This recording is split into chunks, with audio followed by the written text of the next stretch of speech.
ইতিহাসের শহর মুর্শিদাবাদ, যেখানে অতীতের ঐতিহ্য আর ধর্মীয় আবেগ যেন একই স্রোতে মিশে যায়। সেই আবহেই ডাহাপাড়ার উল্লাপাড়া জগৎবন্ধু ধামে শুরু হয়েছে শ্রী শ্রী প্রভু জগৎবন্ধু সুন্দরের 156তম জন্মোৎসব। সীতা নবমীর পুণ্যতিথিতে সূচিত এই 7 দিনব্যাপী মহাধর্ম সম্মেলন এখন চতুর্থ দিনে, আর দিন যত গড়াচ্ছে ততই বাড়ছে ভক্ত সমাগমের ঢল। ভোরের আলো ফুটতেই শুরু হয়ে যায় মহানাম সংকীর্তন। খোল করতাল মৃদঙ্গের তালে তালে একটানা বেজে চলেছে হরিনাম। দিন পেরিয়ে রাত, আবার রাত পেরিয়ে দিন। নাম সংকীর্তনের সেই ধারা এক মুহূর্তের জন্য থেমে থাকছে না। ভক্তদের কণ্ঠে হরিবোলের ধ্বনি আর নৃত্যের উচ্ছ্বাসে মুখর হয়ে উঠেছে গোটা ধাম চত্বর। যেন এক অপার্থিব আবহ, যেখানে সময়, ক্লান্তি, দৈনন্দিন জীবনের সব হিসেব মিলিয়ে যায় ভক্তির স্রোতে। দূর দূরান্ত থেকে আগত হাজার হাজার ভক্ত এখানে এসে দিন রাত অবস্থান করছেন। কারো হাতে তীর্থের ঝুলি, কারো চোখে শুধুই প্রভুর দর্শনের আকাঙ্ক্ষা। বিনামূল্যে থাকা খাওয়ার সুব্যবস্থা থাকায় বহু ভক্তই উৎসবের শুরু থেকে শেষ দিন পর্যন্ত এখানেই থেকে যান। প্রতিদিন 2 থেকে 3 বেলা মহাপ্রসাদ বিতরণ করা হচ্ছে, আর সেই প্রসাদ গ্রহণের মধ্যেই ভক্তদের মুখে ফুটে উঠেছে তৃপ্তির হাসি। কষ্ট, ভিড়, অসুবিধা সব কিছু ভুলে ভক্তরা যেন মগ্ন হয়ে আছেন এক অনাবিল আনন্দে। এই উৎসব শুধু ধর্মীয় আচার নয়, বরং এক বৃহত্তর মিলন মেলা, যেখানে সমাজের নানা প্রান্তের মানুষ একত্রিত হন এক নাম, এক সুর, এক বিশ্বাসে। মহানাম কীর্তনের প্রতিটি তাল, প্রতিটি সুর যেন ভক্তদের আরও কাছে টেনে নিচ্ছে প্রভু জগৎবন্ধু সুন্দরের চেতনার দিকে। ভক্তদের সুবিধার কথা মাথায় রেখে রেল কর্তৃপক্ষ নিয়েছে বিশেষ উদ্যোগ। হাওড়া আজিমগঞ্জ শাখার প্রায় সমস্ত লোকাল ট্রেনই এখন ডাহাপাড়া ধাম স্টেশনে থামছে। ফলে যাতায়াতে বাড়তি সুবিধা পাচ্ছেন আগত ভক্তরা, এবং প্রতিদিনই বেড়ে চলেছে মানুষের ঢল। সব মিলিয়ে মুর্শিদাবাদের বুকে আবারও ধরা দিয়েছে এক মহাধর্ম সম্মেলনের চিত্র, যেখানে ভক্তি, আবেগ আর মানুষের মিলিত অংশগ্রহণে তৈরি হয়েছে এক অনন্য আধ্যাত্মিক পরিবেশ। আর সেই পরিবেশেই দিন গুনছেন ভক্তরা। উৎসবের শেষ লগ্ন পর্যন্ত এই আনন্দকে বুকে ভরে নিতে আর আগামী বছর আবার ফিরে আসার আশায়।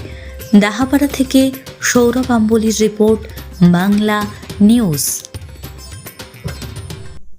আমরা হরিনাম শুনেছি।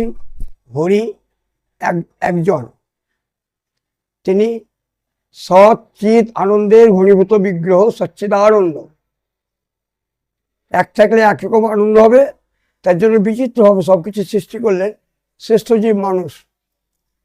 এইবার মানুষের কিভাবে আচরণ, কিভাবে চলতে হবে, তার জন্যে ভগবান নিজেকে নিজে সৃষ্টি করেন মাঝে মাঝে। তাদাত্ম্যাং সৃজম্মা। তা সত্যযুগে হরি নাম রূপে ছিলেন, তখন নারায়ণ রূপে সেবা হতো। তারপরে হরি শ্রীরামচন্দ্র রূপে সেবা হতো। তারপরে হরি শ্রীকৃষ্ণ রূপে সেবা হতো। তারপরে হরি গৌরাঙ্গ মহাপ্রভুর সেবা হতো। এবার নাম জগৎবন্ধু।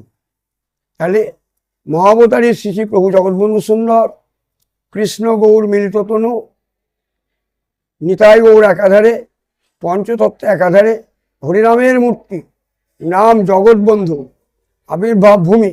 ওই যে দেখছেন মন্দির, সেই মন্দিরে ওখানেই উনি 1278 সালের 16ই বৈশাখ সীতানবমী তিথিতে ধরাধামে আবির্ভূত হয়েছিলেন।